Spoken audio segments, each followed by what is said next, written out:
తెలుగుదేశం పార్టీలో మీరు చాలా కష్టపడ్డారు, అవస్థలు పడ్డారు, లేకపోతే ఇబ్బందులు పెట్టారు అని అన్నారు. వైఎస్ఆర్ కాంగ్రెస్ పార్టీలో మీకు అంత రెడ్ కార్పెట్ ఉందా? మీరు రోజు వింటున్నాం వైఎస్ఆర్ కాంగ్రెస్ పార్టీలో రోజా వ్యతిరేకంగా పలానా వాళ్ళు ఉన్నారు, రోజాకి వ్యతిరేకంగా నియోజకవర్గంలో పలానా వాళ్ళు అభ్యంతరం వ్యక్తం చేస్తున్నారు, రోజాకి టికెట్ ఇవ్వద్దని చెప్పి తాడేపల్లి వెళ్తున్నారు. ఇవన్నీ చూస్తున్నాం కదా. నవ్వుతారేంటి? వైఎస్ఆర్ కాంగ్రెస్ పార్టీలో మీకు అంత రెడ్ కార్పెట్ ఉన్నట్టు చెప్తారు. ఏం ఎక్స్పెక్ట్ చేస్తున్నారు? ఏం చెప్పాలనుకుంటున్నారు? డైరెక్ట్గా అడుగుతున్నాను. పెద్దిరెడ్డి, మిథున్ రెడ్డి వీళ్ళిద్దరూ రోజాకి వ్యతిరేకంగా ఉన్నారు. రోజా అక్కడ ఆ నియోజకవర్గంలో మళ్ళీ ఆమెకు టికెట్ రాకూడదు అని పనిచేశారు. రోజాకి వ్యతిరేకంగా వాళ్ళు కావచ్చు, లేకపోతే మీ ప్రత్యర్థులు కావచ్చు, మీరు అక్కడ మీ అసమ్మతి వర్గాన్ని పెంచి పోషిస్తున్నారని అంటూ ఉన్నారు. తెలుగుదేశంలో జరగంది ఏంటి, ఇక్కడ జరుగుతున్నది ఏంటి? పెద్దిరెడ్డి, మిథున్ రెడ్డి ఇంటర్వ్యూలు మీ TV9 వేసి చూసుకోండి. రోజా అక్క మా బంధువు, అక్క బాగుండాలి చెప్తారు. అక్క మేము ఎప్పుడు అక్కకి సపోర్ట్ అని ఆయన ఎప్పుడు చెప్తూనే ఉన్నారు కదా. మళ్ళీ మీకు అనుమానం ఎందుకు? మరి నగరి నియోజకవర్గంలో ఒక జెడ్పీటీసీ, ఒక కౌన్సిలర్, లేకపోతే ఒక మున్సిపల్ చైర్మన్ రోజాకి వ్యతిరేకంగా ఎలా గ్రూప్ కట్టగలుగుతారు?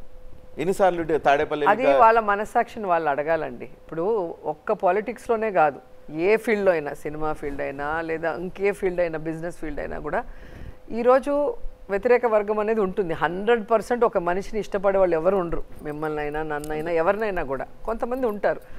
ఆ వ్యతిరేకం చేసే వాళ్ళకి నా వల్ల ఎంత మంచి జరిగింది, నేను ఆ పదవులు ఎలా వచ్చాయి వాళ్ళకి, నా వల్ల వచ్చాయా కాదా అనేది మీరు ఒక చిన్న ఎంక్వైరీ చేస్తే మీకే అర్థమవుతుంది. అయినా ఈరోజు ఎందుకు అలా మాట్లాడుతున్నారు అనేది జగనన్న చూసుకుంటారు, అంతే కదా. సో జగన్ గారు నన్ను చెల్లెలుగా భావించారు. అసెంబ్లీ సాక్షిగా నా చెల్లి తప్పు చేయలేదు, 1 year సస్పెండ్ చేయడం కరెక్ట్ కాదు అని స్టబన్గా నిలబడిన వ్యక్తి ఈ రోజుటి వరకు నన్ను మినిస్టర్ చేసేంత వరకు కూడా నాకు ఎప్పుడు ఏం వర్క్ ఇవ్వాలి, నన్ను ఎలా సేఫ్ గార్డ్ చేయాలి, నన్ను ఎలా గెలిపించుకోవాలనేది ఆయనకు తెలుసు. సో మన ఊరికే మాట్లాడుకోవడం వేస్ట్, అది జగనన్న చూసుకుంటారు. నిజంగా పార్టీకి అన్యాయం చేసే వాళ్ళని ఎవరిని కూడా స్పేర్ చేయరు. ఇప్పుడు ఇక్కడ రోజాకి నష్టం జరిగేది కాదు కదా.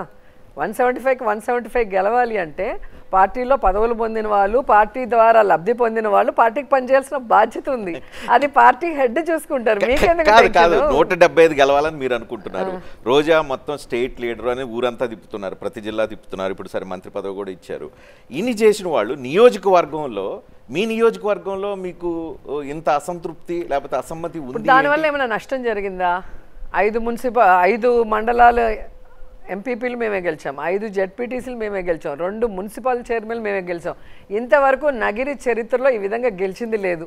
నేను నా ఫ్యామిలీ సపోర్ట్తో, నా లీడర్ సపోర్ట్తో ఈ రోజు నేను అన్ని గెలిపించుకోగలిగానంటే దానికన్నా మించిన మెజారిటీతో నేను ఎమ్మెల్యేగా గెలుస్తాను, హ్యాట్రిక్ కొడతాను. మళ్ళీ మనం ఇక్కడే కూర్చొని మనం ఇలాగే ఇంటర్వ్యూ కొడతారు.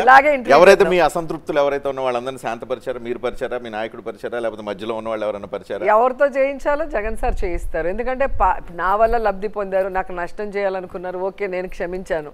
కానీ పార్టీకి నష్టం చేస్తే పార్టీ క్షమించదు కదా.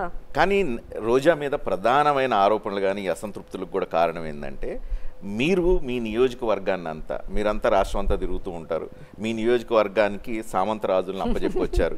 ఒకళ్ళు మీ భర్త, 2 మీ తమ్ముళ్ళు, అన్నలు, సారీ అన్నలు, 2 అన్నలు, భర్త, 3 మీరు సామంతరాజులుగా అక్కడ వదిలేసి వచ్చారు. ఒక్కొక్కళ్ళకి ఒక్కొక్క మండలం అప్పచెప్పారు. ఆ మండలాన్ని వాళ్ళు అన్ని రకాలుగా దోచుకుంటున్నారు, ఆధిపత్యాన్ని చెలాయిస్తున్నారు అనేది ఓపెన్ సీక్రెట్, అందరు మాట్లాడుతున్నారు. ఒక్కసారి ఇప్పుడు మనము అబద్ధాలు చెప్పేదానికి ఎన్నైనా చెప్పుకోవచ్చు. వాళ్ళు నాకు మోరల్ సపోర్ట్, వెనక నాకు సపోర్ట్ ఇస్తారు. ఎందుకంటే నాకు ఆపరేషన్లు అయినాయి, మీ అందరికీ తెలుసు, మేజర్ ఆపరేషన్స్ ఆల్మోస్ట్ అన్నీ కూడా నేనే పరుగులు పెట్టేదాన్ని. మీరు చూసారు కదా. మామూలుగా మిగతా లేడీ ఎమ్మెల్యే లాగా ఫాదర్లో, మొగుళ్ళో, బ్రదర్లో సపోర్ట్ చేసి నేను ఎప్పుడు రాజకీయం చేయలేదు. నా ఓన్ తెలివితేటలు, నా ఓన్ కష్టంతోనే నేను రాజకీయం చేస్తూ వచ్చాను. ఇప్పుడు నాకు ఆపరేషన్స్ అయ్యాయి, నేను ముందులాగా ఎక్కువ తిరగలేను కాబట్టి కార్యకర్తలతో తిరిగేదానికి వాళ్ళు హెల్ప్ చేస్తారు తప్ప ప్రభుత్వ మీటింగ్లు కానీ ప్రభుత్వం ఇచ్చే ఏ కార్యక్రమమైనా 100% నేనుండే చేస్తాను. మీ నియోజకవర్గంలో దోచుకోవడానికి ఏం లేదని అంటున్నారు, దోచుకోవాల్సిన అవసరం కూడా లేదు, అవసరం లేదంటారు, తెచ్చుకోవడానికి ఏం లేదంటారు, అందరూ బిలో మిడిల్ క్లాస్ అంటారు. ఇన్ని జరిగితే మరి రోజా మీద ఎందుకు ఆరోపణలు వస్తున్నాయి? ఎందుకు ఆరోపణలు చేస్తున్నారు? షర్మిల కావచ్చు, లోకేష్ అవ్వచ్చు, చంద్రబాబు అవ్వచ్చు, హూ ఎవర్ ఎందుకు ఆరోపణలు చేస్తున్నారు? డైమండ్ రాండ్ అని, కలెక్షన్ క్వీన్ అని, వసూల్ రాండ్ అని, ఎందుకు ఇన్ని కాయలున్న చెట్టుకే రాళ్ల దెబ్బలు అంటారు. సో ఎలాగైతే రాష్ట్రంలో బలమైన నాయకుడు జగన్ గారి మీద ఇన్ని పార్టీలు ఇంతమంది విషం జమ్ముతున్నారో, అన్నకి అండగా ఎప్పుడూ కూడా అన్న మీద ఒక మాట పడితే, అన్న మీద ఏదైనా అబద్ధపు నింద వేస్తే వెంటనే ప్రత్యక్షమయ్యేది నేను. సో నన్ను టార్గెట్ చేశారు. ఈమె నోరు మూయిచ్చేస్తే మనకి సగం టెన్షన్ తీరిపోతుంది అనేది నోరు మూసుకునే ఆలోచన ఏమైనా ఉందా? ఎప్పుడూ ఉండదు. అది నిజం నిర్భయంగా చెప్పడానికి భయం ఎందుకు చెప్పండి. నా భర్త ఎప్పుడూ చెప్పేవాడు, మేము 1991 నుంచి నన్ను లవ్ చేసి మ్యారేజ్ చేసుకున్నారు. ఆయన అదే చెప్తారు ఎప్పుడు కూడా లైఫ్లో, భయపడుతూ బ్రతికితే ప్రతిరోజు చేస్తాం, ధైర్యంగా ఉంటే ఒకరోజే చేస్తాం. అది నా మైండ్లో బాగా ఫిక్స్ అయ్యింది. సో నేను అలాగే ముందుకు వెళ్తున్నాను. అండ్ మా ఫాదర్ మదర్ కూడా ఇద్దరు ఎడ్యుకేటెడ్, ఇద్దరు జాబ్ హోల్డర్స్. సో వాళ్ళు మా అన్నయ్యలకు సమానంగా నన్ను పెంచారు. మిగతా మిడిల్ క్లాస్ వాళ్ళలాగా ఆడపిల్లవని ఎప్పుడు నన్ను చెప్పలేదు. అబ్బాయికి ఈక్వల్గానే ఆడపిల్ల ఆడుంటుంది ఈడుంటుంది అనేది మా ఇంట్లో ఎప్పుడు లేదు. మా అన్నలకి సమానంగా ఎడ్యుకేషన్లో కానీ అన్నిట్లో నాకు ఇచ్చారు. కాబట్టి నాకు చిన్నప్పటి నుంచి ఆ ధైర్యం వచ్చింది. ఏదైనా నిజాన్ని నిర్భయంగా చెప్పగలిగేది వచ్చింది. ఆడపిల్లల నిర్భయంగా మాట్లాడితే నోరెక్కువ అంటారు. సో అది తప్పు. అబ్బాయి అయినా అమ్మాయి అయినా ఈక్వలే కదా, దాంట్లో నోరెక్కువే ఉంది. నిజం చెప్పినప్పుడు దాన్ని నిరూపించడానికి నేను సిద్ధంగా ఉన్నాం. మీరు నా మీద వేసిన నింద నిరూపించడానికి మీరు కూడా సిద్ధంగా ఉండాలి కదా.